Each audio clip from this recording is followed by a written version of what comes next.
എന്താണ് ടാക്സ്, എന്തൊക്കെയാണ്, ഏതൊക്കെ ടൈപ്പിലാണ് ടാക്സ് ഉള്ളത്, ആ ടാക്സുകൾക്ക് എക്സാമ്പിൾ ഏതൊക്കെയാണ്, ഇത് ആരൊക്കെയാണ് പിരിക്കുന്നത്, അത്തരത്തിലുള്ള കാര്യങ്ങൾ നമുക്ക് പഠിക്കേണ്ട പ്രധാനമായിട്ട്. ടാക്സുമായി ബന്ധപ്പെട്ട ചോദ്യം, GST, ടാക്സ് റിഫോംസ് കമ്മിറ്റീസ്, ടാക്സുമായിട്ട് ബന്ധപ്പെട്ട ആർട്ടിക്കിൾ, ടാക്സിന്റെ ഘടന, ഇതെല്ലാം നമുക്ക് ഈ ടോപ്പിക്ക് പഠിക്കേണ്ടത്. വലിയൊരു ടോപ്പിക്കാണ്.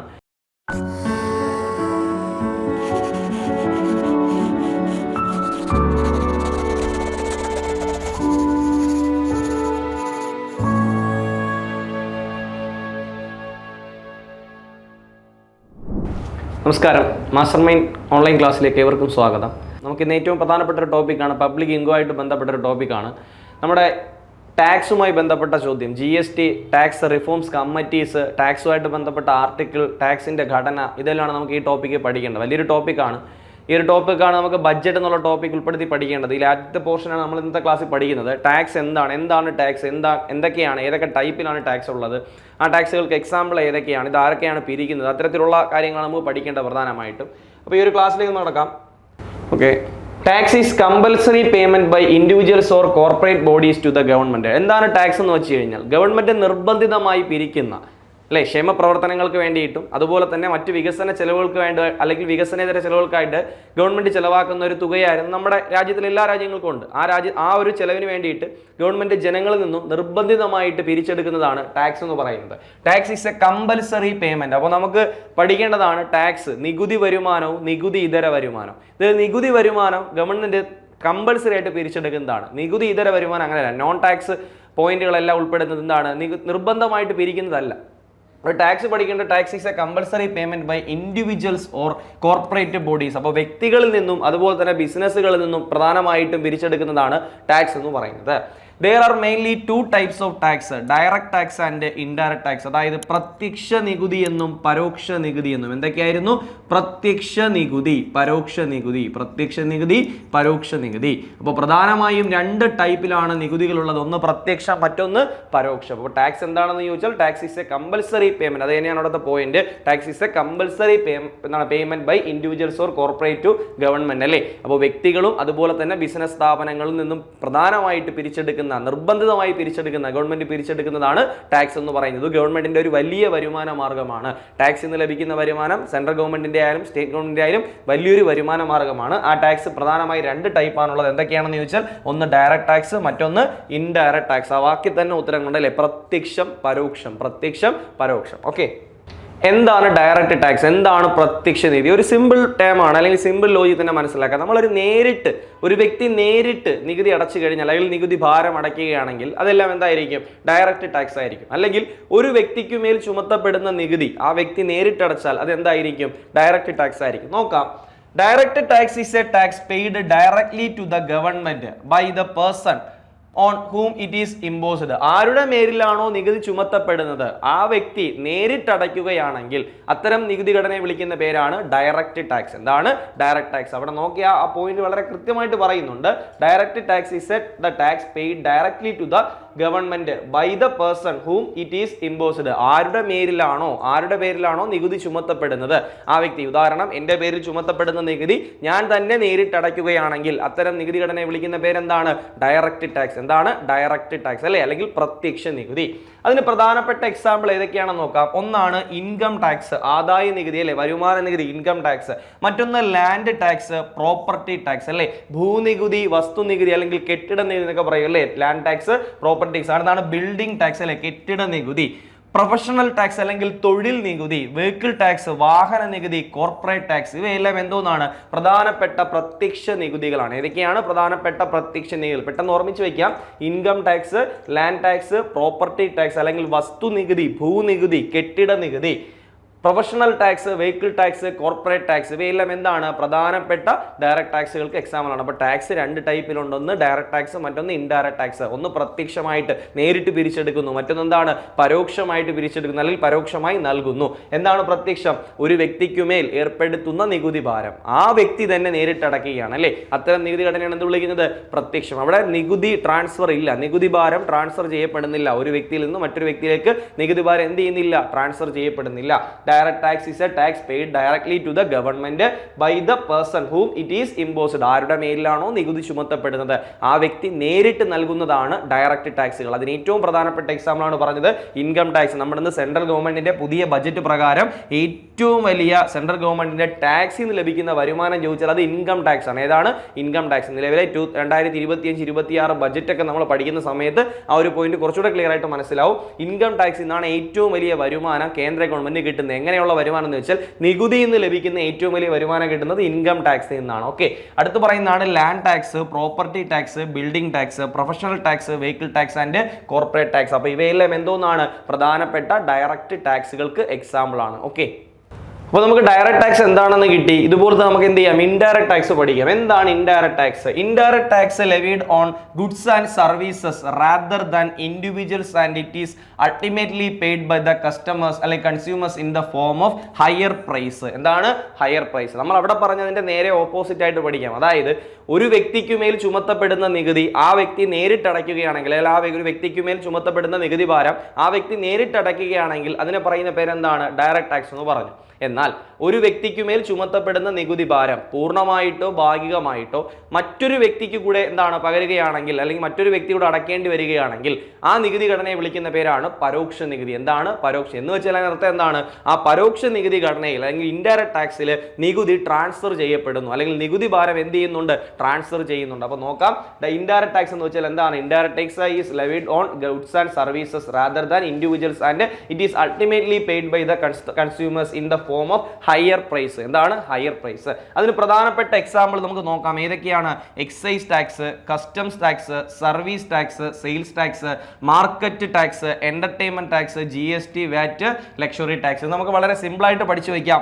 ഈ ഒരു വാക്ക് ഓർമ്മിച്ചാൽ മതി, എക്സ്ക്യൂസ് മീ. എന്താണ് എക്സ്ക്യൂസ് മീ? ഈ ഒരു വാക്കിനകത്ത് നമുക്ക് 6 പരോക്ഷ നികുതി, 6 ഇൻഡയറക്റ്റ് ടാക്സ് പഠിക്കാനായിട്ട് പറ്റും. ഏതൊക്കെയാണെന്ന് നോക്കാം. എക്സൈസ് അല്ലെ, എക്സൈസ് ടാക്സ്. അടുത്ത CU customs tax, SE service tax, sales tax. ഇതിൽ എസ് മാത്രം എടുത്താൽ എന്താണ്? Sales tax. അപ്പൊ 4 നോക്കാം. Excise, customs, service, sales. M എന്ന് വെച്ചാൽ മാർക്കറ്റ് ടാക്സ്. M എന്താണ്? മാർക്കറ്റ് ടാക്സ് അല്ലെ. അപ്പൊ ഈ എന്താണ്? Entertainment tax. ഈ എന്തായിരുന്നു? Entertainment tax. അതിന് പുറമെ പഠിക്കാം GST, വാറ്റ്, ലക്ഷറി ടാക്സ് അല്ലെങ്കിൽ ആഡംബര നികുതി. ഇവയെല്ലാം എന്തോന്നാണ്? പ്രധാനപ്പെട്ട ഇൻഡയറക്റ്റ് ടാക്സ് ആണ്. നമ്മൾ കഴിഞ്ഞ ക്ലാസ്സിൽ നേരത്തെ പറഞ്ഞ എന്താണ്? പ്രധാനപ്പെട്ട ഡയറക്റ്റ് ടാക്സ് പറഞ്ഞല്ലേ. ഇൻഡയറക്റ്റ് ടാക്സ് പറഞ്ഞു, ലാൻഡ് ടാക്സ് പറഞ്ഞു, പ്രൊഫഷണൽ ടാക്സ് പറഞ്ഞു, വെഹിക്കിൾ ടാക്സ് പറഞ്ഞു, കോർപ്പറേറ്റ് ടാക്സ്. ഇതെല്ലാം എന്തോന്നായിരുന്നു? പ്രധാനപ്പെട്ട ഡയറക്റ്റ് ടാക്സ് ആയിരുന്നു. അതുപോലെ പഠിക്കാം ഇൻഡയറക്റ്റ് ടാക്സുകൾ. ഏതൊക്കെയാണ്? Excise, customs, service, sales, market, entertainment, GST, വാറ്റ്, ആഡംബര നികുതി. സർവീസ് ടാക്സ് സേവന നികുതി, സെയിൽസ് ടാക്സ് വിൽപ്പന നികുതി, എന്റർടൈൻമെന്റ് ടാക്സ് വിനോദ നികുതി. ഇവയെല്ലാം എന്താണ്? പ്രധാനപ്പെട്ട ഇൻഡയറക്റ്റ് ടാക്സുകളാണ്. എക്സാമ്പിൾ ഒന്നുകൂടെ നോക്കാം. Excise, customs tax, service tax, sales tax, market tax, entertainment tax, GST, വാറ്റ്, ആഡംബര നികുതി. അപ്പോൾ 2 സിമ്പിൾ ടേമിൽ ഓർമ്മിക്കാൻ പറ്റും. ഒരു വ്യക്തി ആ വ്യക്തിക്ക് മേൽ ചുമത്തപ്പെടുന്ന നികുതി ഭാരം നേരിട്ട് അടയ്ക്കുകയാണെന്നുണ്ടെങ്കിൽ അത് പ്രത്യക്ഷം. ആ വ്യക്തിക്ക് മേൽ ചുമത്തപ്പെടുന്ന നികുതി ഭാരം മറ്റൊരാൾ കൂടെ പകരുകയാണെങ്കിൽ, മറ്റൊരാൾ കൂടെ നൽകേണ്ടി വരികയാണെങ്കിൽ അത് പരോക്ഷം.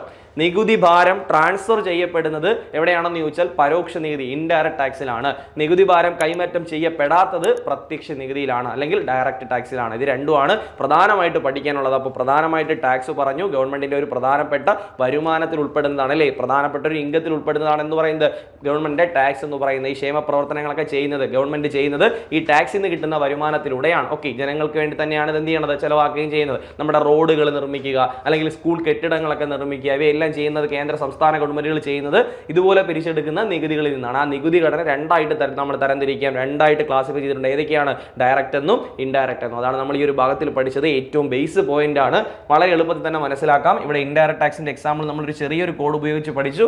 Excise, customs, service, sales, market, entertainment. Okay ആണല്ലോ? ക്ലിയർ ആണല്ലോ? ഈ ടാക്സ് എന്ന് പറഞ്ഞ ടോപ്പിക്കിൽ ഏറ്റവും പ്രധാനപ്പെട്ട കുറച്ച് വൺ വേർഡ് ചോദ്യങ്ങളുണ്ട്. അതായത് നമ്മുടെ ലോകത്തിൽ, നമ്മുടെ പല രാജ്യങ്ങളിലും നടപ്പിലാക്കിയ നികുതി സിസ്റ്റംസ്. അപ്പോൾ നികുതി എന്ന് പറഞ്ഞാൽ പല ടൈപ്പ് ഉണ്ടല്ലേ. ഇപ്പോൾ നമുക്ക് പഠിക്കാൻ പറ്റുന്നതാണ് GST, വാറ്റ്, അതുപോലെ തന്നെയാണ് നമ്മുടെ വെൽത്ത് ടാക്സ് അല്ലെങ്കിൽ എന്താണ് ഫാറ്റ് ടാക്സ്, കാർബൺ ടാക്സ്. ഇവയെല്ലാം എന്താണ്? ഓരോ നികുതികളാണ് അല്ലേ. ഈ നികുതികളെല്ലാം ഇംപ്ലിമെന്റ് ചെയ്ത രാജ്യങ്ങളാണ് നമ്മൾ പഠിക്കുന്നത്. ലോകത്തിൽ ആദ്യമായിട്ട് നികുതി ഏർപ്പെടുത്തിയ രാജ്യമാണ് Egypt. Tax was first imposed in Egypt. എവിടെയാണ്? ഈജിപ്റ്റ്. ഇപ്പോൾ ലോകത്തിൽ ആദ്യമായിട്ട് നികുതി ഏർപ്പെടുത്തിയ രാജ്യമാണ് Egypt. The first country introduced GST and VAT tax. അപ്പോൾ ലോകത്തിൽ ആദ്യമായിട്ട് GSTയും വാറ്റും ഏർപ്പെടുത്തിയ രാജ്യമാണ് ഫ്രാൻസ്. ഏത് രാജ്യമാണ്? ഫ്രാൻസ്. അപ്പോൾ ലോകത്തിൽ ആദ്യമായിട്ട് നികുതി ഏർപ്പെടുത്തുന്നത് ഈജിപ്റ്റ്. GST വാറ്റ് ഫസ്റ്റ് ഇൻട്രൊഡ്യൂസ് ചെയ്യുന്ന രാജ്യമാണ് ഏത്? ഫ്രാൻസ്. അല്ലെങ്കിൽ ഫസ്റ്റ് നടപ്പിലാക്കുന്ന രാജ്യമാണ് ഏത്? ഫ്രാൻസ്. എന്നാൽ first country that introduced salt tax അല്ലെങ്കിൽ ഉപ്പിന് നികുതി ഏർപ്പെടുത്തിയ രാജ്യമാണ് ചൈന. സാൾട്ട് ടാക്സ് ഏർപ്പെടുത്തിയ രാജ്യം ചൈന. അപ്പോൾ ലോകത്തിൽ ആദ്യമായിട്ട് നികുതി ഈജിപ്റ്റ്, GST വാറ്റ് ഫ്രാൻസ്, സാൾട്ട് ടാക്സ് ചൈന. അടുത്ത ചോദ്യം, first country introduced carbon tax New Zealand. 2005 വേൾഡിൽ ഫസ്റ്റ് ആയിട്ട് കാർബൺ ടാക്സ് പുറത്തിറക്കുന്നത്. എന്താണെന്ന് നമ്മൾ താഴോട്ട് പഠിക്കും. എന്താണ് കാർബൺ ടാക്സ്, എന്താണ് വെൽത്ത് ടാക്സ്, അതുപോലെ തന്നെ പല ടാക്സുകൾ എന്തൊക്കെയാണെന്ന് നമ്മൾ, അല്ലെങ്കിൽ ഇൻകം ടാക്സ് എന്താണെന്നുള്ളത് നമ്മൾ താഴോട്ട് ഓരോ പോർഷനായിട്ട് പഠിക്കുന്ന സമയത്ത് പഠിക്കുന്നതായിരിക്കും. First country introduced carbon tax എന്ന് പറഞ്ഞാൽ ഏത് രാജ്യമാണ്? New Zealand. 2005 okay. First Indian state introduced carbon tax എന്ന് വെച്ചാൽ ഇന്ത്യയിൽ ആദ്യമായിട്ട് കാർബൺ നികുതി ഏർപ്പെടുത്തിയ സംസ്ഥാനമാണ് ഹിമാചൽ പ്രദേശ്. ഏത് സ്റ്റേറ്റ് ആണ്? ഹിമാചൽ പ്രദേശ്. അപ്പോൾ ചോദ്യം മനസ്സിലാക്കി പഠിക്കുക. ലോകത്തിൽ ആദ്യമായിട്ട് ടാക്സ് ഏർപ്പെടുത്തിയ രാജ്യമല്ല ന്യൂസിലാൻഡ്. ലോകത്തിൽ ആദ്യമായിട്ട് കാർബൺ ടാക്സ് ഏർപ്പെടുത്തിയ രാജ്യമാണ് ന്യൂസിലാൻഡ് 2005. ഓക്കെ. എന്നാൽ അതേ ഒരു സിസ്റ്റം, ആ ഒരു നികുതി സിസ്റ്റം ആയിട്ടുള്ള അല്ലെങ്കിൽ കാർബൺ ടാക്സ് എന്താണ് ഇൻട്രൊഡ്യൂസ് ചെയ്ത ആദ്യത്തെ ഇന്ത്യൻ സംസ്ഥാനമാണ് ഹിമാചൽ പ്രദേശ്. അപ്പോൾ ഫസ്റ്റ് രാജ്യം ലോകത്തിൽ ആദ്യമായിട്ട് നികുതി ഇംപ്ലിമെന്റ് ചെയ്ത ഏത് രാജ്യമാണ്? ഈജിപ്റ്റ് ആണ്. ഏത് രാജ്യമാണ്? ഈജിപ്റ്റ് ആണ്. GSTയും വാറ്റും ഇൻട്രൊഡ്യൂസ് ചെയ്ത രാജ്യമാണ് ഫ്രാൻസ് ആദ്യമായി. First country that introduced salt tax ഉപ്പിന് നികുതി ഏർപ്പെടുത്തിയ രാജ്യം ചൈന. First country introduced carbon tax New Zealand 2005. First Indian state introduced carbon tax. Indian ആദ്യത്തെ സംസ്ഥാനം ഏതാണ്? ഫസ്റ്റ് സ്റ്റേറ്റ് ഏതെന്ന് ചോദിച്ചാൽ അത് ഹിമാചൽ പ്രദേശ് ആണ്. First country that introduced fat tax അല്ലെങ്കിൽ കൊഴുപ്പ് നികുതി. എന്തായിരുന്നു? കൊഴുപ്പ് നികുതി ഏർപ്പെടുത്തിയ ആദ്യത്തെ രാജ്യമാണ് ഡെൻമാർക്ക്. അപ്പൊ എന്താണ് fat tax? FAT fat tax ഏർപ്പെടുത്തി കൊഴുപ്പ് നികുതി ഏർപ്പെടുത്തിയ രാജ്യം Denmark. First Indian state to introduced fat tax അല്ലെങ്കിൽ കൊഴുപ്പ് നികുതി ഏർപ്പെടുത്തിയ ആദ്യ ഇന്ത്യൻ സംസ്ഥാനമാണ് കേരളം. കൊഴുപ്പ് നികുതി ഏർപ്പെടുത്തിയ ആദ്യത്തെ ഇന്ത്യൻ സംസ്ഥാനം എന്ന് ചോദിച്ചാൽ കേരളം. അപ്പോൾ നമ്മൾ ആദ്യത്തെ ഘടനയിൽ എന്താണ് നികുതി എന്ന് പറഞ്ഞു. ആ നികുതിയുമായി ബന്ധപ്പെട്ട ഡയറക്റ്റ് ഇൻഡയറക്റ്റ് ടാക്സുകൾ എന്താണെന്ന് പറഞ്ഞു. അതിന്റെ എക്സാമ്പിൾ നമ്മൾ പഠിച്ചു. ഈ ഒരു മൂന്നാമത്തെ പോർഷനിൽ പഠിക്കുന്നത് ഇംപ്ലിമെന്റ് ചെയ്ത രാജ്യങ്ങൾ, ആദ്യമായിട്ട് നടപ്പിലാക്കിയ രാജ്യങ്ങൾ. എല്ലാം വളരെ എളുപ്പമുള്ള വൺ വേർഡ് ചോദ്യങ്ങളാണ്. നമുക്ക് നോക്കാം. Tax was first imposed in Egypt. ലോകത്തിൽ ആദ്യമായിട്ട് നികുതി ഏർപ്പെടുത്തിയ രാജ്യം Egypt. First country introduced GST and VAT tax. എവിടെയാണ്? ഫ്രാൻസ്. അപ്പോൾ ലോകത്തിൽ ആദ്യമായിട്ട് GSTയും വാറ്റും ഏർപ്പെടുത്തിയ രാജ്യം ഫ്രാൻസ് ആണ്. First country that introduced a salt tax system അല്ലെങ്കിൽ സാൾട്ട് ടാക്സ് ഏർപ്പെടുത്തിയ രാജ്യമാണ് China. First country introduced carbon tax, carbon നികുതി ഏർപ്പെടുത്തിയ രാജ്യമാണ് ന്യൂസിലാൻഡ് ആദ്യമായി 2005. എന്നാൽ അതേ ചോദ്യം തന്നെ മാറ്റി ചോദിക്കാം. First Indian state introduced carbon tax എന്ന് ചോദിച്ചാൽ Himachal Pradesh. First country that introduced fat tax അല്ലെങ്കിൽ കൊഴുപ്പ് നികുതി ഏർപ്പെടുത്തിയ രാജ്യമാണ് ഡെൻമാർക്ക്. അതേ ചോദ്യം ഒന്ന് മാറ്റി ചോദിക്കുന്നു. First Indian state to introduced fat tax എന്ന് ചോദിച്ചാൽ കേരളം. ഏതാണ്? കേരളം. അപ്പോൾ ലോകത്തിൽ ആദ്യമായിട്ട് ഫാറ്റ് ടാക്സ് ഏർപ്പെടുത്തിയ ഡെൻമാർക്ക്. ഇന്ത്യൻ സംസ്ഥാനം എന്ന് ചോദിച്ചാൽ കേരളം. ഓക്കെ ആണേ. നോക്കാം.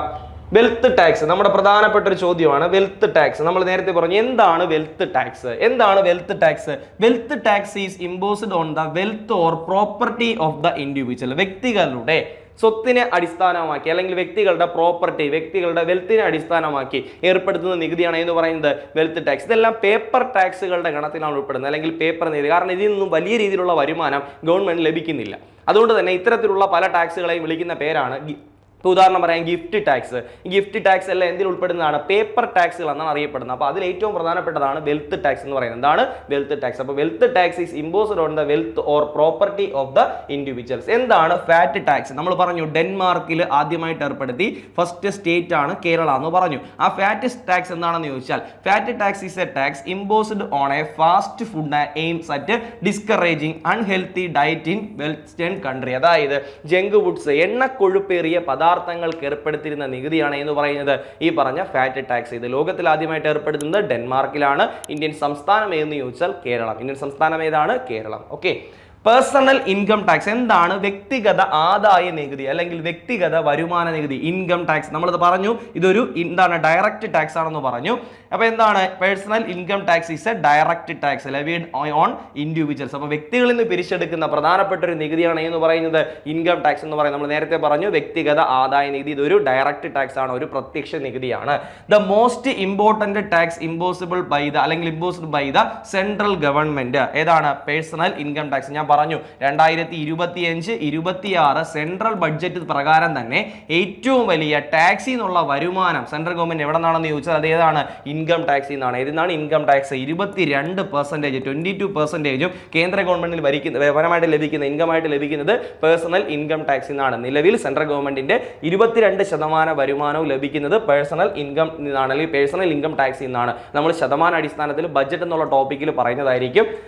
നമ്മുടെ ഗവൺമെന്റിന്റെ 2025-26 സെൻട്രൽ ബഡ്ജറ്റ് പ്രകാരമുള്ള ഗവൺമെന്റിന്റെ ഇൻകവും പഠിക്കാനുണ്ട്, എക്സ്പെൻഡിച്ചറും പഠിക്കാനുണ്ട്. പ്രധാനപ്പെട്ട ഇൻകത്തിലെ ഏറ്റവും പ്രധാനപ്പെട്ട ടാക്സിൽ നിന്നുള്ള വരുമാനം ചോദിച്ചു കഴിഞ്ഞാൽ അത് പേഴ്സണൽ ഇൻകം ടാക്സ് അല്ലെങ്കിൽ വ്യക്തിഗത ആദായ നികുതിയിൽ നിന്നാണ്. അത് 22%. എത്രയാണ്? 22%. അപ്പോൾ 22% നിലവിൽ സെൻട്രൽ ഗവൺമെന്റ് ലഭിക്കുന്ന ഇൻകം ടാക്സിൽ നിന്നുള്ള വരുമാനം. ഓക്കെ, അപ്പോൾ പ്രധാനപ്പെട്ട ചോദ്യം എന്നോട് പറഞ്ഞത് എന്താണ് wealth tax? Wealth tax is imposed on the wealth or property of the individual. Fat tax is the tax is imposed on the fast food aiming at discouraging unhealthy diet in എന്താണ് western country. First country എന്ന് ചോദിച്ചാൽ Denmark, first Indian state ചോദിച്ചാൽ കേരളയാണെന്ന് പറഞ്ഞു. Personal income tax is A direct tax. ഒരു direct tax ആണ്, ഒരു പ്രത്യക്ഷ നികുതിയാണ്, വ്യക്തികളിൽ നിന്ന് പിരിച്ചെടുക്കുന്ന ഒരു പ്രത്യക്ഷ നികുതിയാണ് എന്ന് പറയുന്നത് പേഴ്സണൽ ഇൻകം ടാക്സ് അല്ലെങ്കിൽ വ്യക്തിഗത ആദായ നികുതി. ഓക്കെ, ആ വ്യക്തിഗത ആദായ നികുതി അല്ലെങ്കിൽ ഇൻകം ടാക്സ് അല്ലെങ്കിൽ വരുമാന നികുതി പ്രധാനമായിട്ട് പിരിച്ചെടുക്കുന്നത് വ്യക്തികളിൽ നിന്നാണ്. അതുപോലെ പറഞ്ഞു സെൻട്രൽ ഗവൺമെന്റ് ആണ് പിരിച്ചെടുക്കുന്നത്, അല്ലെങ്കിൽ സെൻട്രൽ ഗവൺമെന്റിന്റെ ഭാഗമായിട്ട് അല്ലെങ്കിൽ സെൻട്രൽ ഗവൺമെന്റ് പിരിച്ചെടുക്കുന്ന ഒരു പ്രധാനപ്പെട്ട വരുമാന മാർഗ്ഗമാണ്, അല്ലെങ്കിൽ സെൻട്രൽ ഗവൺമെന്റിന്റെ ഒരു പ്രധാനപ്പെട്ട വരുമാന മാർഗ്ഗമാണ് എന്ന് പറയുന്നത് personal income tax. Personal income tax. Okay ആണല്ലോ. നമുക്ക് നോക്കാം. പ്രധാനപ്പെട്ട ഒരു നികുതിയാണ് ഒക്ട്രോയ്. ഒക്ട്രോയ് എന്താണ്? ഒക്ട്രോയ് എന്താണ്? ഒക്ട്രോയ് ഒക്ട്രോയ് എന്താണ്? ഒക്ട്രോയ് അതായത് നഗരപ്രദേശങ്ങളിൽ സാധനങ്ങൾ ഇറക്കുമതി ചെയ്തിരുന്നപ്പോൾ ഏർപ്പെടുത്തിയിരുന്ന നികുതിയാണ് ഒക്ട്രോയ്. എന്തായിരുന്നു? നഗരപ്രദേശങ്ങളിൽ. നിങ്ങൾ അർത്ഥം മനസ്സിലാക്കി പഠിക്കുക, അപ്പോൾ നിങ്ങൾക്ക് പരീക്ഷയ്ക്ക് വല്ല ഉത്തരം എഴുതാനായിട്ട് സാധിക്കും. എന്താണ്? നഗരപ്രദേശങ്ങളിൽ സാധനങ്ങൾ ഇറക്കുമതി ചെയ്തിരുന്നപ്പോൾ ഏർപ്പെടുത്തിയിരുന്ന നികുതിയുടെ പേരാണ് ഒക്ട്രോയ്. എന്താണ് ഒക്ട്രോയ്? ഒന്നുകൂടെ പറഞ്ഞു നോക്കാം. നഗരപ്രദേശങ്ങളിൽ സാധനങ്ങൾ ഇറക്കുമതി ചെയ്തിരുന്നപ്പോൾ ഏർപ്പെടുത്തിയിരുന്ന നികുതി നോക്കാം. Octroi is a tax on various goods brought in to a town. അല്ലെ, ഒരു നഗരപ്രദേശത്തിൽ സാധനം ഇറക്കുമതി ചെയ്യുമ്പോൾ ഏർപ്പെടുത്തുന്ന നികുതിയാണ് എന്ന് പറയുന്നത് ഒക്ട്രോയ് നികുതി എന്ന് പറയുന്നത്. നഗരപ്രദേശങ്ങളിൽ മാത്രമാണ് പിരിച്ചുകൊടുക്കുന്നത്, പഞ്ചായത്തുകളിലില്ല എന്ന് നമ്മൾ പഠിക്കണം. ഓക്കെ, കാർബൺ ടാക്സ് നമ്മൾ നേരത്തെ പറഞ്ഞു. കാർബൺ ടാക്സ് ആദ്യമായിട്ട് ഏർപ്പെടുത്തിയ രാജ്യം ന്യൂസിലാൻഡ്, സംസ്ഥാനം ഹിമാചൽ പ്രദേശ്. നമ്മൾ പഠിച്ചതാണ്. എന്താണ് carbon tax? Carbon tax is a tax type of tax imposed on the carbon content fuel. അതായത് നമ്മുടെ ഓരോ രാജ്യങ്ങളിലും എന്താണ് കാർബൺ കണ്ടന്റ് അളവ് എന്ത് നിശ്ചയിച്ചിട്ടുണ്ട്. അതിന് കൂടുതലായിട്ട് പുറന്തള്ളുന്ന എന്താണ് വ്യവസായശാലകൾ അവയ്ക്ക് ഏർപ്പെടുത്തുന്ന ടാക്സ് ആണ് എന്ന് പറയുന്നത് ഈ കാർബൺ ടാക്സ് എന്ന് പറയുന്നത്. ആദ്യമായിട്ട് ഏർപ്പെടുത്തിയ സ്റ്റേറ്റ് ഹിമാചൽ പ്രദേശും ആദ്യമായി ഏർപ്പെടുത്തിയ രാജ്യം ന്യൂസിലാൻഡുമാണ്. എന്താണ് സർവീസ് ടാക്സ്? സർവീസ് ടാക്സ് പ്രധാനമായിട്ടും എന്താണ് കേന്ദ്ര ഗവൺമെന്റ് ആണ് പിരിക്കുന്നത്. അത് കളക്ട് ചെയ്യുന്നത് കേന്ദ്രവും സംസ്ഥാനവും ചേർന്നിട്ടാണെന്ന് പഠിക്കുക. സർവീസ് ടാക്സ് അല്ലെ, സർവീസ് ടാക്സ് സേവന നികുതി പറഞ്ഞു. എന്താണ്? അതൊരു പരോക്ഷ നികുതിയാണ്. എന്തൊരു പരോക്ഷ നികുതിയാണ്. Article deals with the service tax. അപ്പോൾ സർവീസ് ടാക്സിനെ കുറിച്ച് പ്രതിപാദിക്കുന്ന ആർട്ടിക്കിൾ ആണ് 268A 268A എന്നുള്ള 268A എന്ന് പറയുന്നത് സർവീസ് ടാക്സുമായി ബന്ധപ്പെട്ട ആർട്ടിക്കിൾ ആണ്. നമുക്ക് ഇന്ന് തന്നെ നമ്മുടെ ടാക്സുമായി ബന്ധപ്പെട്ട കുറച്ച് ആർട്ടിക്കിളുകൾ പഠിക്കാനുണ്ട്. നമ്മൾ അടുത്ത സ്ലൈഡിൽ തന്നെ പഠിക്കും. ആ ടാക്സുമായി ബന്ധപ്പെട്ട ആദ്യം പഠിക്കേണ്ട ആർട്ടിക്കിൾ ആണ് 268A. എന്തുമായി ബന്ധപ്പെട്ടാണ്? സർവീസ് ടാക്സ് അല്ലെ, സർവീസ് ടാക്സുമായി ബന്ധപ്പെട്ട ആർട്ടിക്കിൾ ആണ് 268A. എന്താണ്? 268A. Okay, additional tax imposed on tax is called surcharge. അതായത് നമ്മൾ ഈ സർചാർജ്, അതുപോലെ തന്നെ സെസ്, ടോൾ, ഇതെല്ലാം നമ്മൾ കേട്ടിട്ടുള്ള വാക്കുകളാണ്. സർചാർജ്, സെസ്, ടോൾ എന്നൊക്കെ പറയുന്നത് കേട്ടിട്ടുണ്ടായിരിക്കും അല്ലെ. എന്താണെന്ന് ചോദിച്ചാൽ നമ്മൾ പറഞ്ഞു പ്രത്യക്ഷ നികുതിയുണ്ട്, പരോക്ഷ നികുതിയുണ്ട്. ഈ പ്രത്യക്ഷ പരോക്ഷ നികുതികൾക്ക് പുറമെ ഏർപ്പെടുത്തുന്ന അധിക നികുതി അതാണ് എന്ന് പറയുന്നത് ഈ പറഞ്ഞ സെസ്, ടോള്, സർചാർജ്. പ്രത്യക്ഷ പരോക്ഷ നികുതി നമ്മൾ കൊടുക്കാറുണ്ട് അല്ലേ. ആ പ്രത്യക്ഷ പരോക്ഷ നികുതിക്ക് പുറമെ ഏർപ്പെടുത്തുന്ന അധിക നികുതികളാണ് അഡീഷണൽ ടാക്സ് ആണെന്ന് പറയുന്നത് ഈ പറഞ്ഞ സെസ്, സർചാർജ്, ടോൾ എന്ന് പറയുന്നത്. ഉദാഹരണം പറഞ്ഞു കഴിഞ്ഞാൽ ഇപ്പോൾ നമ്മുടെ പ്രളയം 2018 കേരളത്തിൽ പ്രളയം ഉണ്ടായ സമയത്ത് കേരള ഗവൺമെന്റ് 1% ഫ്ലഡ്സ് ഏർപ്പെടുത്തി. 1% ഫ്ലഡ് സെസ് ഏർപ്പെടുത്തി. അതായത് സാധനങ്ങൾക്ക് നമ്മളെല്ലാം എന്ത് കൊടുക്കുന്നുണ്ട്? ടാക്സ് കൊടുക്കുന്നുണ്ട്. അതിനു പുറമെ 1% നമ്മൾ എന്ത് കൊടുക്കണം? ഫ്ലഡ് സെസ് കൊടുക്കണം. ആ സാധനത്തിന്റെ വിലയിൽ നിന്ന് 1% നമ്മൾ എന്ത് കൊടുക്കണം? അഡീഷണൽ ആയിട്ട് ഫ്ലഡ് സെസ് കൊടുക്കണം. ഇതിൽ നിന്നുള്ള ലഭിക്കുന്ന വരുമാനം എന്ത് ചെയ്യുന്നു?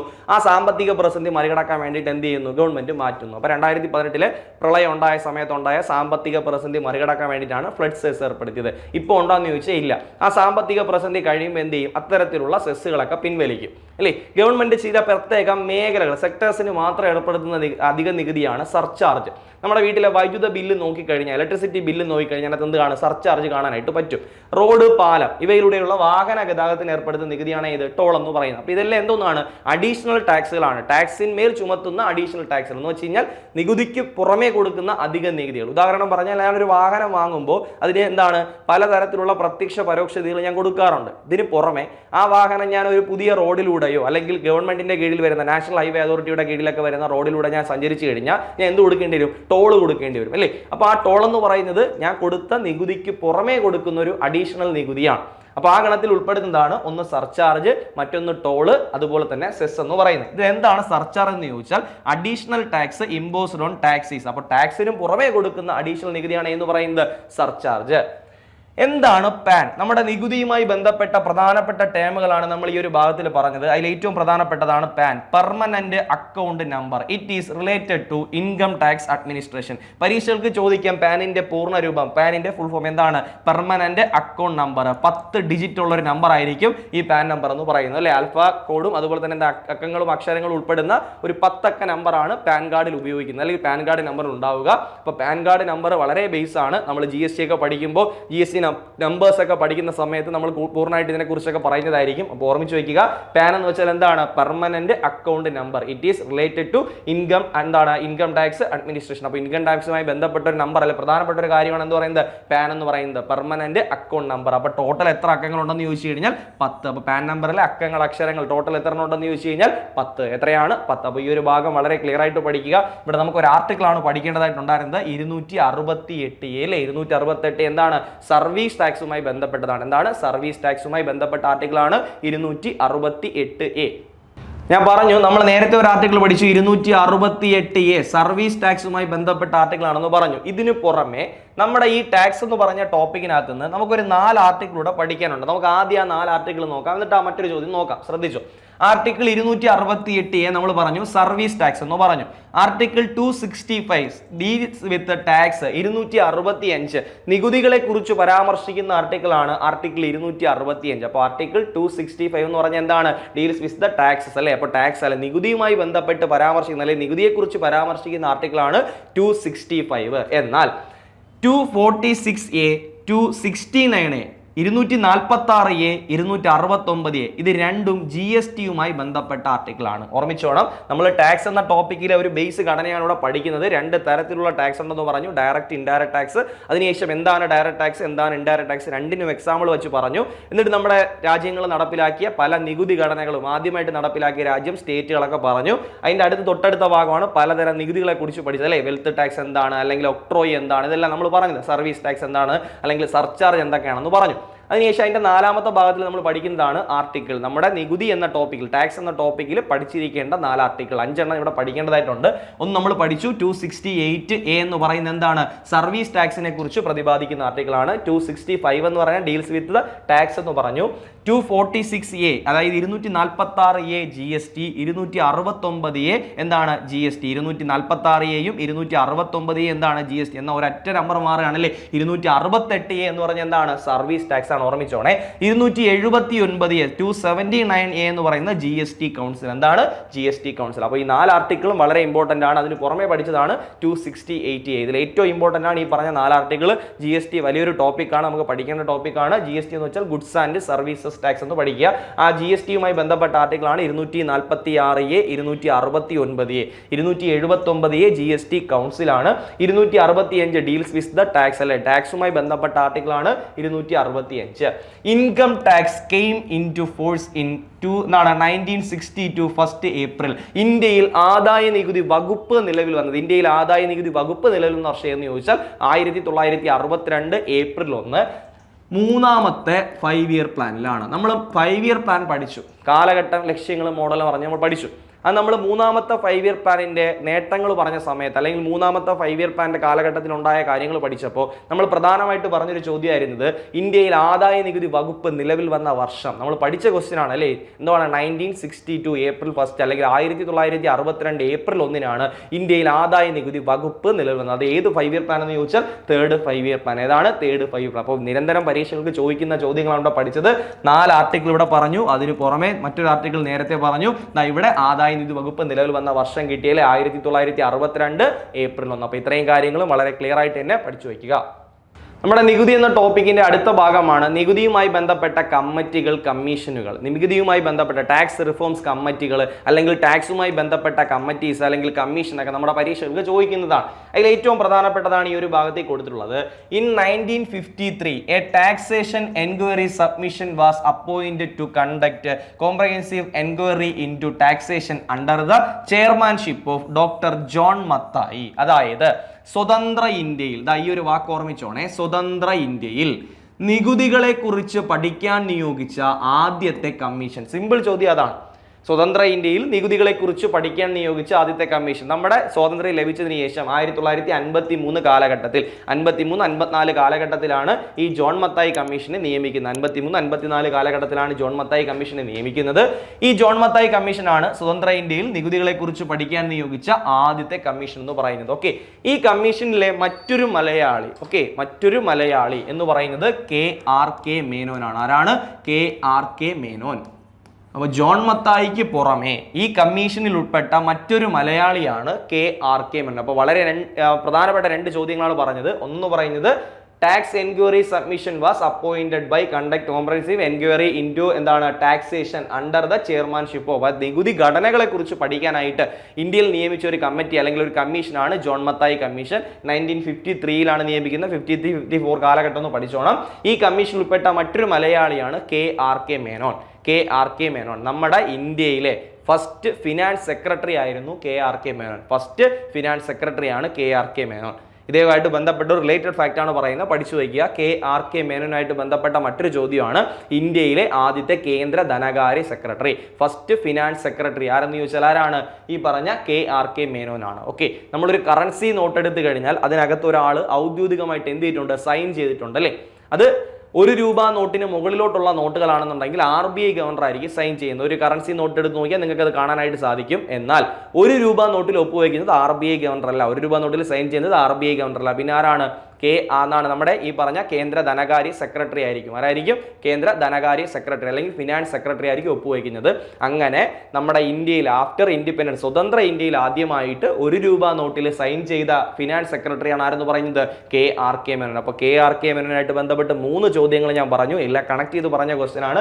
ജോൺ മത്തായി കമ്മീഷൻ കിട്ടി. സിമ്പിൾ ടൈമിൽ പറയാം, സ്വതന്ത്ര ഇന്ത്യയിൽ നികുതികളെ കുറിച്ച് പഠിക്കാൻ നിയോഗിച്ച ആദ്യത്തെ കമ്മീഷൻ. ഈ എഴുതിയ ഒരു സെന്റൻസിന്റെ ഏറ്റവും ചെറിയ ഫോമാണ് ഞാൻ ഇവിടെ പറഞ്ഞത്. സ്വതന്ത്ര ഇന്ത്യയിൽ നികുതികളെ കുറിച്ച് പഠിക്കാൻ നിയോഗിച്ച first commission John Mathai commission. അതിന്റെ ഇയർ പറഞ്ഞു. ഈ കമ്മീഷനിൽ ഉൾപ്പെട്ട എന്താണ് മറ്റൊരു മലയാളി ആരെന്ന് ചോദിച്ചാൽ ആരാണ്? KRK മേനോൻ. ആരാണ്? KRK മേനോൻ. ആ KRK മേനോനെ കുറിച്ച് കണക്ട് ചെയ്ത 2 പോയിന്റ് ഞാൻ പറഞ്ഞു. ഏതൊക്കെയാണെന്ന് ചോദിച്ചാൽ, ഒന്ന് ഇന്ത്യയിലെ ഫസ്റ്റ് ഫിനാൻസ് സെക്രട്ടറി, ഇന്ത്യയിലെ ആദ്യത്തെ ധനകാര്യ സെക്രട്ടറി. മറ്റൊരു ചോദ്യം എന്ന് പറഞ്ഞത് ഇന്ത്യയിൽ, അതായത് സ്വതന്ത്ര ഇന്ത്യയിൽ ആഫ്റ്റർ ഇൻഡിപെൻഡൻസ്, എന്താണ് ഇന്ത്യക്ക് സ്വാതന്ത്ര്യം ലഭിച്ചതിന് ശേഷം ആദ്യമായി ₹1 നോട്ടിൽ സൈൻ ചെയ്ത ഫിനാൻസ് സെക്രട്ടറി ആരെന്ന് ചോദിച്ചാൽ ആരാണ്? KRK മേനോൻ. അവിടെ പറഞ്ഞ വീണ്ടും 2 അഡീഷണൽ ചോദ്യമുണ്ട്.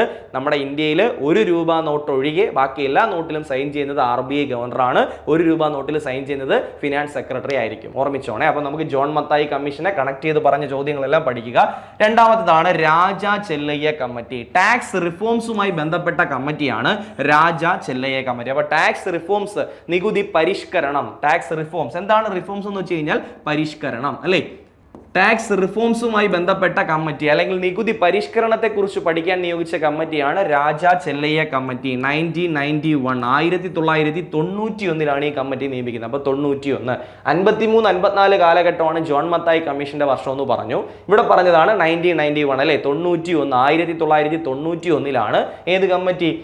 രാജാ ചെല്ലയ്യ കമ്മിറ്റി. എന്തുമായി ബന്ധപ്പെട്ടെന്ന് ചോദിച്ചു കഴിഞ്ഞാൽ was the chairman of tax reform committee അല്ലെ? ടാക്സ് റിഫോംസ് കമ്മിറ്റി എന്ന് വെച്ചാൽ നികുതി പരിഷ്കരണം. ടാക്സ് റിഫോംസ് കമ്മിറ്റിയുടെ ചെയർമാൻ ആരെന്ന് ചോദിച്ചാൽ ആരാണ്? രാജാ ചെല്ലയ്യ. 1991 ഈ കമ്മിറ്റിയെ നിയമിക്കുന്നത്. Okay, The new committee which suggested reforms in direct and indirect tax is Gelkar committee. അതായത് നമ്മൾ പറഞ്ഞു രണ്ട് ടൈപ്പിലുള്ള നികുതികളുണ്ടെന്ന് പറഞ്ഞു. ഏതൊക്കെയാണ്? ഡയറക്റ്റ് എന്നും ഇൻഡയറക്റ്റ് എന്നും പറഞ്ഞു. ഈ ഡയറക്റ്റ് ആൻഡ് ഇൻഡയറക്റ്റ് ടാക്സിന്റെ റിഫോംസുമായി ബന്ധപ്പെട്ട പഠനം നടത്തിയ കമ്മിറ്റിയാണ് ഖേൽക്കർ കമ്മിറ്റി, വിജയ് ഖേൽക്കർ കമ്മിറ്റി. എന്താണ് പേര്? വിജയ് ഖേൽക്കർ കമ്മിറ്റി. അപ്പോൾ ഒന്നുകൂടെ നോക്കാം. The new committee which suggested reforms in, അതായത് പരിഷ്കരണം ഏതൊക്കെ മേഖലയിലാണ്? ഡയറക്റ്റ് ആൻഡ് ഇൻഡയറക്റ്റ് ടാക്സ് അല്ലേ, പ്രത്യക്ഷ പരോക്ഷ നികുതികളുടെ പരിഷ്കരണത്തെ കുറിച്ച് പഠിക്കാൻ നിയോഗിച്ച കമ്മിറ്റിയാണ് ഖേൽക്കർ കമ്മിറ്റി. ഈ കമ്മിറ്റിയുടെ വർഷം എന്ന് പറയുന്നത് 2002, 2002. വിജയ് ഖേൽക്കർ കമ്മിറ്റി 2002, രാജാ ചെല്ലയ്യ 1991 അല്ലേ, 1991. അപ്പോൾ സിമ്പിൾ ആയിട്ടുള്ള ചോദ്യമാണ്. രണ്ട് കമ്മിറ്റി ഒരു കമ്മീഷൻ. അതിലെ ജോൺ മത്തായി കമ്മീഷനുമായി ബന്ധപ്പെട്ടാണ് നമ്മൾ റിലേറ്റ് ചെയ്ത് കണക്ട് ചെയ്ത പോയിന്റുകൾ പറഞ്ഞത്. രാജാ ചെല്ലയ്യ സ്ഥിരം ചോദ്യങ്ങളാണ് നമ്മുടെ PSC പരീക്ഷകൾക്കായാലും നമ്മുടെ മറ്റുള്ള പരീക്ഷകൾക്കായാലും പ്രധാനമായിട്ട് ചോദിക്കുന്ന ഒരു ടോപ്പിക്കാണ് കമ്മിറ്റികൾ. ഒരുപാട് കമ്മിറ്റികൾ പഠിക്കേണ്ടതായിട്ടുണ്ട്. അതിലൊരു പ്രധാനപ്പെട്ട കമ്മിറ്റിയാണ് രാജാ ചെല്ലയ്യ കമ്മിറ്റി. നമ്മൾ നേരത്തെ കമ്മിറ്റികളുടെയൊക്കെ ക്ലാസ് ചെയ്തിട്ടുള്ളതാണ്, പഠിച്ചിട്ടുള്ളതാണ്. ആ ഒരു ഭാഗത്തിലെ ക്ലാസ് എന്ത് ചെയ്യുക, നിങ്ങൾ കാണാനായിട്ട് നോക്കുക. അതിൽ എല്ലാ കമ്മിറ്റികളും പഠിച്ചു വയ്ക്കുക. ഓക്കെ, അപ്പോൾ Raja Chellaiah was the chairman of Tax Reforms Committee 1991.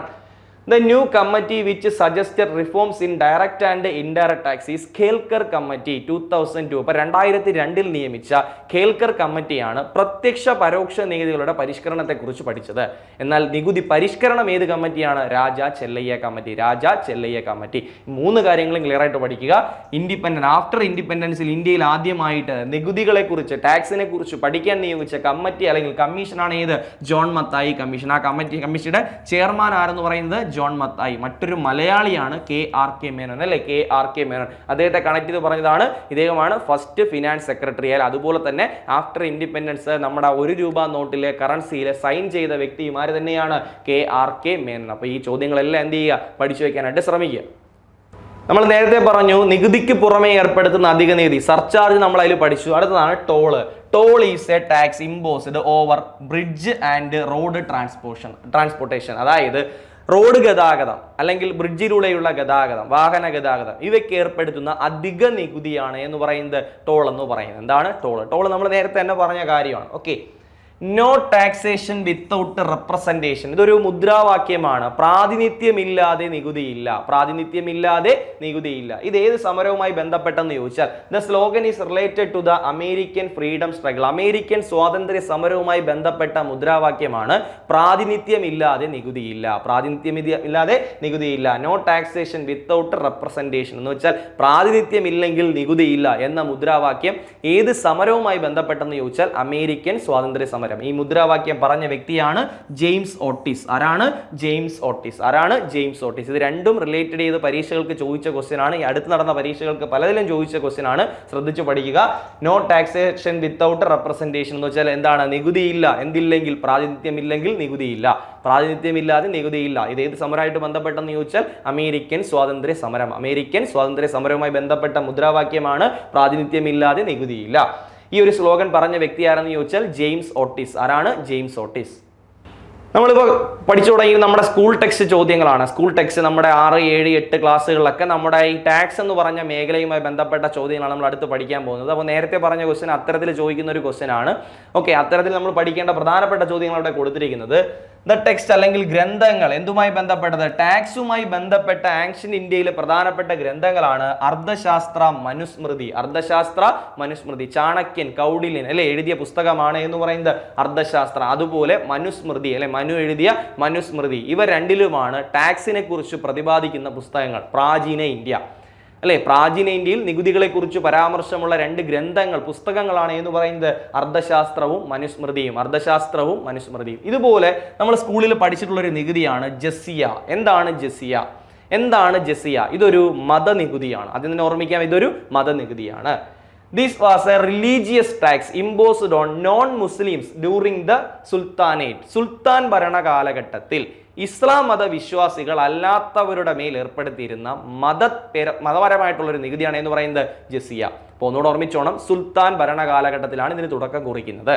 ഇത് എന്ത് തരം നികുതിയാണെന്ന് ചോദിച്ചു കഴിഞ്ഞാൽ ഇതൊരു റിലീജിയസ് ആയിട്ടുള്ള മതപരമായിട്ടുള്ള നികുതിയാണ്. മതപരമായിട്ടുള്ള നികുതി അല്ലെ. ആർക്കെതിരെ എന്ന് ചോദിച്ചാൽ നോൺ മുസ്ലിംസ് എതിരെയായിട്ട് ഏർപ്പെടുത്തിയത്, മുസ്ലിങ്ങൾ അല്ലാത്തവർക്കെതിരെ ഏർപ്പെടുത്തിയ നികുതിയാണ് എന്ന് പറയുന്നത് ഈ പറഞ്ഞ ജസിയ. ഈ ജസിയ നികുതി ആദ്യമായിട്ട് കൊണ്ടുവരുന്നത് ഫിറോസ് ഷാ തുഗ്ലക് ആണ്. ആരാണ്? ഫിറോസ് ഷാ തുഗ്ലക്. ഇത് പിൻവലിച്ച വ്യക്തി അക്ബർ. അബോളിഷ് ചെയ്ത വ്യക്തിയാണ് ആര്? അക്ബർ. റീഇംപോസ് ചെയ്തത് വീണ്ടും പുനഃസ്ഥാപിച്ച വ്യക്തിയാണ് ഔറംഗസേബ്. ആരാണ്? ഔറംഗസേബ്. സ്കൂൾ ടെക്സ്റ്റ് ക്വസ്റ്റ്യൻസ് ആണ്, ഏറ്റവും എളുപ്പമുള്ള ഒരു ഭാഗമാണ്, ശ്രദ്ധിക്കുക. ഒന്നാമത് പറഞ്ഞത് പ്രധാനപ്പെട്ട 2 ഗ്രന്ഥങ്ങൾ ഏതൊക്കെയാണ്, അല്ലെങ്കിൽ 2 പുസ്തകങ്ങൾ, 2 ബുക്കുകൾ ഏതൊക്കെയാണ്? അർത്ഥശാസ്ത്രം, മനുസ്മൃതി. എന്താണ് ജസിയ? ജസിയ എന്ന് പറഞ്ഞാൽ this was a religious tax അല്ലെ. ജസിയ എന്ന് പറഞ്ഞു കഴിഞ്ഞാൽ എന്താണ്? ഒരു റിലീജിയസ് ടാക്സ് ആണ്. ഇമ്പോസ്ഡ് ഓൺ, പ്രധാനമായിട്ട് ചുമത്തിരുന്ന ആരുടെ മേലാണ്? നോൺ മുസ്ലിംസ് അല്ലെ. Non Muslims during the sultanate, സുൽത്താൻ ഭരണ കാലഘട്ടത്തിൽ ഇസ്ലാം മത വിശ്വാസികൾ അല്ലാത്തവരുടെ മേൽ ഏർപ്പെടുത്തിയിരുന്ന മതനികുതിയാണ് ജസിയ. ആദ്യമായിട്ട് ഏർപ്പെടുത്തുന്നത് ഫിറോസ് ഷാ തുഗ്ലക്കിന്റെ കാലഘട്ടത്തിലാണ്. ഇതൊരു പിൻവലിക്കുന്നത് ആരെന്ന് ചോദിച്ചു കഴിഞ്ഞാൽ അക്ബർ ആണ്. ഇത് വീണ്ടും കൊണ്ടുവന്ന വ്യക്തിയാണ് ആര്? ഔറംഗസേബ്. ആരാണ്? ഔറംഗസേബ്. അപ്പോൾ വളരെ എളുപ്പമുള്ള ഒരു ഭാഗമാണ്. ഔറംഗസേബ് ആണ് എന്ത് ചെയ്ത് റീഇംപോസ് ചെയ്യുന്നത്, അല്ലെങ്കിൽ പ്രധാനമായിട്ട് വീണ്ടും പുനഃസ്ഥാപിച്ച വ്യക്തി ആരെന്ന് ചോദിച്ചാൽ ആരാണ്? ഔറംഗസേബ്. പിൻവലിച്ച വ്യക്തിയാണ് ആര്? അക്ബർ. ആദ്യമായിട്ട് ആരംഭിക്കുന്നത് ചോദിച്ചാൽ മാത്രമേ ആരെ പേര് എഴുതാവൂ? ഫിറോസ് ഷാ തുഗ്ലക്. ഓക്കെ, നമ്മുടെ ടാക്സ് എന്ന് പറയുന്ന പോയിന്റിന്റെ ഏറ്റവും അവസാനത്തെ ഭാഗത്തിലായിട്ട് നമ്മൾ പറയുകയാണ്, ശ്രദ്ധിച്ചോണം. ചൗദ് സർദേശ് മുഖി, പ്രധാനപ്പെട്ട 2 നികുതികളാണ്. ചൗദ് സർദേശ് മുഖി. നമ്മൾ നേരത്തെ ജസിയ പറഞ്ഞതുപോലെ തന്നെ പഠിക്കേണ്ട 2 നികുതികളാണ്. ഒന്ന് ചൗദ്, മറ്റൊന്ന് സർദേശ് മുഖി. ഈ ടാക്സസ് എന്താണ്? That existed in the Maratha empire. Maratha സാമ്രാജ്യ കാലഘട്ടത്തിൽ നിലനിന്നിരുന്ന പ്രധാനപ്പെട്ട നികുതികളാണ്. ഒന്ന് ചൗദ്, മറ്റൊന്ന് സർദേശ് മുഖി. എന്താണ്? ചൗദ്, സർദേശ് മുഖി. ചൗദ്, സർദേശ് മുഖി. ഇവ രണ്ടും മറാത്ത എംപയർ, മറാത്ത സാമ്രാജ്യ കാലഘട്ടത്തിൽ എന്താണ് പ്രധാനമായിട്ട് ചുമത്തിയിരുന്ന നികുതികളാണ്. ചൗദ്, സർദേശ് മുഖി. ജസിയ പറഞ്ഞു അല്ലെ, സുൽത്താനേറ്റ്, സുൽത്താൻ ഭരണ കാലഘട്ടത്തിലാണെന്ന് പറഞ്ഞു. എന്നാൽ ഇവിടെ പറഞ്ഞത് ചൗദ്, സർദേശ് മുഖി. ഇവ രണ്ടും ഏത് കാലഘട്ടമാണ്? മറാത്ത സാമ്രാജ്യ കാലഘട്ടം. ഇനി പഠിക്കേണ്ട 2 നികുതികളാണ്. ഒന്ന് വർത്തനം, മറ്റൊന്നാണ് ടാക്സ് അല്ലെങ്കിൽ പിൽഗ്രിമേറ്റ്സിന് വേണ്ടിയിട്ടുള്ള ടാക്സ്. ട്രാവൽ ടാക്സ് എന്ന് പറയും, യാത്രാവേതന എന്ന് പറയാം. യാത്രാവേതന എന്ന് പറയാം. ഓക്കെ, ശ്രദ്ധിച്ചോണേ. നമുക്ക് നോക്കാം എന്താണ് വർത്തനം എന്ന് വെച്ച് കഴിഞ്ഞാൽ, പ്രാചീന ഇന്ത്യ, ആൻഷ്യൻ ഇന്ത്യയിൽ tax imposed when goods were imported. അതായത് പ്രാചീന ഇന്ത്യയിൽ സാധനങ്ങൾ ഇറക്കുമതി ചെയ്തിരുന്നപ്പോൾ ഏർപ്പെടുത്തിയിരുന്ന നികുതിയാണ് ഏത്? ഒക്ട്രോയ്, അല്ലെങ്കിൽ വർത്തനം എന്ന് പറയാം. നമ്മൾ നേരത്തെ ഒക്ട്രോയ് പഠിച്ചില്ലേ? ഒക്ട്രോയ് എന്തായിരുന്നു? നഗരപ്രദേശങ്ങളിൽ സാധനങ്ങൾ ഇറക്കുമതി ചെയ്യുമ്പോൾ ഏർപ്പെടുന്നതാണ് ഒക്ട്രോയ്. ഇവിടെ പറഞ്ഞ എന്താണ്? വർത്തനം. എന്താണ് വർത്തനം? ഓർമ്മിക്കുക, in ancient India it was a tax imposed when goods were imported. വർത്തനം. എന്താണ് വർത്തനം? Travel tax was a tax imposed on pilgrims in ancient India. അതാണ് യാത്രാവേതന അല്ലെങ്കിൽ ട്രാവൽ ടാക്സ് എന്ന് പറയുന്നത്. എന്താണ്? യാത്രാവേതന. മറ്റത് വർത്തനം. അപ്പൊ ഇത്രയും കാര്യങ്ങൾ എന്താണ് നമ്മുടെ ടാക്സുമായി ബന്ധപ്പെട്ട പ്രധാനപ്പെട്ട ചോദ്യമാണ്. അപ്പൊ നമ്മൾ ഇതിന്റെ തുടക്കം എന്ന് പറയുന്നത് ടാക്സ് എന്താണ് ടാക്സ് എന്ന് പറഞ്ഞു. ഗവൺമെന്റിന്റെ ഒരു പ്രധാനപ്പെട്ട വരുമാനമാണ്. ഇത് 2 ടൈപ്പ് ഉണ്ട് അല്ലെ. ഏതൊക്കെയാണ്? Direct, indirect. ആ ഡയറക്റ്റ് ടാക്സിന്റെ എക്സാമ്പിൾ എന്താണ് ഡയറക്റ്റ് ടാക്സ്, അതുപോലെ ഇൻഡയറക്റ്റ് ടാക്സ് എന്താണ് അതിന്റെ എക്സാമ്പിൾ. പിന്നീട് നമ്മൾ പറഞ്ഞ ക്വസ്റ്റ്യൻസ് എല്ലാം സ്കൂൾ ടെക്സ്റ്റിനെ ബേസ് ചെയ്തിട്ടുള്ള ക്വസ്റ്റ്യൻ ആയിരുന്നു പ്രധാനമായിട്ട് പഠിച്ചത്. പല തരത്തിലുള്ള നികുതി, അപ്പോൾ ജസിയ, ചൗദ്, സർദേശ് മുഖി, അല്ലെങ്കിൽ വർത്തനം, ട്രാവൽ ടാക്സ്, വെൽത്ത് ടാക്സ് എന്താണ്, ഒക്ട്രോയ് എന്താണ്, എന്തൊക്കെയാണ് സർചാർജ്, സെസ്, ടോൾ, ഇതെല്ലാം നമ്മൾ പറഞ്ഞു. പിന്നെ നമ്മൾ പ്രധാനപ്പെട്ട ഒരു നാലോളം ആർട്ടിക്കിൾ പഠിച്ചല്ലേ, നികുതിയുമായി ബന്ധപ്പെട്ട article, G S T council, service tax, അങ്ങനെ 5 ആർട്ടിക്കിൾ നമ്മൾ പഠിച്ചു. ഇതെല്ലാം ഈ ഒരു ഭാഗത്തിൽ പഠിച്ചതാണ്. അതിന് പുറമെ പഠിച്ചതാണ് ടാക്സ് റിഫോംസുമായി ബന്ധപ്പെട്ട കമ്മിറ്റികൾ, അല്ലെങ്കിൽ ടാക്സുമായി ബന്ധപ്പെട്ട commission, John Mathai commission, Raja Chellaiah committee, Vijay Khelkar committee. ഇതെല്ലാമാണ് ഈ ഒരു പോർഷനിൽ പ്രധാനമായിട്ട് പഠിക്കേണ്ടത്. നമുക്ക് ഇനി പഠിക്കേണ്ടത് വാറ്റ്, അതുപോലെ തന്നെ അതിനുശേഷം പഠിക്കേണ്ടതാണ് GST. ഓക്കെ, ശ്രദ്ധിക്കുക. നമ്മൾ അടുത്ത് പഠിക്കേണ്ടതാണ് വാല്യൂ ആഡഡ് ടാക്സ് അല്ലെങ്കിൽ വാറ്റ്. എന്താണ് വാല്യൂ ആഡഡ് ടാക്സ്? അല്ലെ, ഇതും ഒരു മൂല്യവർദ്ധിത നികുതിയാണ്. നികുതിക്കുമേൽ ഏർപ്പെടുത്തുന്ന അല്ലെങ്കിൽ നികുതിപരമായി ബന്ധപ്പെട്ട് നികുതി ടൈപ്പിൽ പ്രധാനപ്പെട്ട ഉൾപ്പെടുന്ന ഒന്നാണ് വാറ്റ് എന്ന് പറയുന്ന value added tax. It is a tax levied at each state in the production of goods and services that result in a value being added to the product. Value added tax was firstly introduced in France. ലോകത്തിൽ ആദ്യമായിട്ട് value added tax അല്ലെങ്കിൽ മൂല്യവർദ്ധിത നികുതി ഏർപ്പെടുത്തിയ രാജ്യമാണ് France അല്ലെ. France ലോകത്തിൽ ആദ്യമായിട്ട് വാറ്റ് ഏർപ്പെടുത്തിയ രാജ്യമാണ്. ടാക്സ് നികുതി അടയ്ക്കുന്ന വ്യക്തിക്ക് നികുതി ഭാരം കൃത്യമായി നിർണ്ണയിക്കാൻ കഴിയുന്ന ഒരു നികുതി ടൈപ്പാണ് എന്ന് പറയുന്നത് വാല്യൂ ആഡഡ് ടാക്സ്. മൂല്യവർദ്ധിത നികുതി ഓരോ സ്റ്റേജിലും നിർണ്ണയിക്കപ്പെടുന്ന നികുതിയാണ്. ഓരോ ഘട്ടത്തിലും നികുതി നിർണ്ണയിക്കപ്പെടുന്ന അല്ലെങ്കിൽ നികുതി ചുമത്തപ്പെടുന്ന ഒരു നികുതി ഘടനയാണ് വാറ്റ് എന്നറിയപ്പെടുന്നത്. ഈ വാറ്റ് ലോകത്തിൽ ആദ്യമായിട്ട് ഏർപ്പെടുത്തിയ രാജ്യമാണ് ഫ്രാൻസ്. 1954 ഏർപ്പെടുത്തുന്നത്. എന്നാൽ first Asian country to introduced VAT സംവിധാനം ഏർപ്പെടുത്തിയ ആദ്യത്തെ ഏഷ്യൻ രാജ്യമാണ് സൗത്ത് കൊറിയ. 1977 1977. അപ്പോൾ വാറ്റ് ഏർപ്പെടുത്തിയ ആദ്യത്തെ രാജ്യമാണ് ഫ്രാൻസ്. 1954. വാറ്റ് ഏർപ്പെടുത്തിയ ആദ്യത്തെ ഏഷ്യൻ രാജ്യമാണ് സൗത്ത് കൊറിയ. സൗത്ത് കൊറിയയിൽ ഏർപ്പെടുത്തിയ വർഷം 1977. First Gulf countries introduced VAT recent. അപ്പോൾ ആദ്യമായിട്ട് ഒരു ഗൾഫ് കൺട്രി ഏർപ്പെടുത്തിയിട്ടുണ്ട്? Saudi Arabia. വാറ്റ് സംവിധാനം ഏർപ്പെടുത്തി സൗദി അറേബ്യ, UAE. ഇതിങ്ങനെ പഠിച്ചോണം. സൗദി അറേബ്യ, UAE ഈ രണ്ട് രാജ്യങ്ങൾ അല്ലെങ്കിൽ രണ്ട് ഘടനയായിട്ട് ഏർപ്പെടുത്തുന്നു 2018. ഓർമ്മിച്ചോണേ. അപ്പൊ ശ്രദ്ധിച്ചോ, ആദ്യമായിട്ട് വാറ്റ് ഏർപ്പെടുത്തുന്ന രാജ്യം ചോദിച്ചാൽ ഫ്രാൻസ് ആണ്. 1954. First Asian country to introduced VAT എന്ന് പറഞ്ഞാൽ South Korea. 1977. First Gulf country introduced VAT recent Saudi Arabia. 2018 എന്ന് പഠിച്ചു. Haryana is the first state to introduce VAT in India. ഇന്ത്യയിൽ ആദ്യമായിട്ട് വാറ്റ് സംവിധാനം ഏർപ്പെടുത്തിയ സംസ്ഥാനം എന്ന് ചോദിച്ചാൽ ഏതാണ്? ഹരിയാനയാണ്. ഹരിയാന 2003 ഏപ്രിൽ 1. അപ്പൊ 2003 ഏപ്രിൽ 1 ഇന്ത്യയിൽ ആദ്യമായിട്ട് ഒരു സ്റ്റേറ്റിൽ വാറ്റ് സംവിധാനം ആഡ് ചെയ്യുന്നത് അല്ലെങ്കിൽ വാറ്റ് സംവിധാനം നടപ്പിലാക്കുന്നത് 2003. അപ്പോൾ ഇത്രയും ഭാഗം പഠിക്കുക. ഇതിൽ ഏറ്റവും പ്രധാനപ്പെട്ട ചോദ്യങ്ങളാണ് ഈ 4 ചോദ്യങ്ങൾ. അപ്പോൾ ശ്രദ്ധിച്ചോണം. വാല്യൂ ആഡഡ് ടാക്സ് ആദ്യമായിട്ട് ഏർപ്പെടുത്തുന്ന ഫ്രാൻസിലാണ് 1954. The first Asian country to introduced VAT South Korea. അപ്പോൾ വാറ്റ് ഏർപ്പെടുത്തിയ ആദ്യത്തെ എന്താണ് ഏഷ്യൻ രാജ്യം എന്ന് പറയുന്നത് സൗത്ത് കൊറിയയാണ്. 1977. First Gulf country introduced VAT recent. അപ്പോൾ വാറ്റ് ഏർപ്പെടുത്തിയ ആദ്യത്തെ അറബ് രാജ്യം എന്ന് പറയുന്നത് സൗദി അറേബ്യയാണ്. 2018. ഇതേ നമ്മൾ ചോദ്യമാണ് തൊട്ടടുത്ത് പറഞ്ഞത്. വാറ്റ് സംവിധാനം ഏർപ്പെടുത്തിയ ആദ്യത്തെ ഇന്ത്യൻ സംസ്ഥാനം. First Indian state to introduced VAT in India Haryana. ഏതാണ്? ഹരിയാനയിൽ ഏർപ്പെടുത്തിയ വർഷം 2003 ഏപ്രിൽ 1 അല്ലെ? 2003 ഏപ്രിൽ 1. അപ്പോൾ ഇത്രയും ഭാഗങ്ങൾ എന്ത് ചെയ്യുക? ഇതിന്റെ കൂട്ടത്തിൽ പഠിക്കാനായിട്ട് ശ്രമിക്കുക.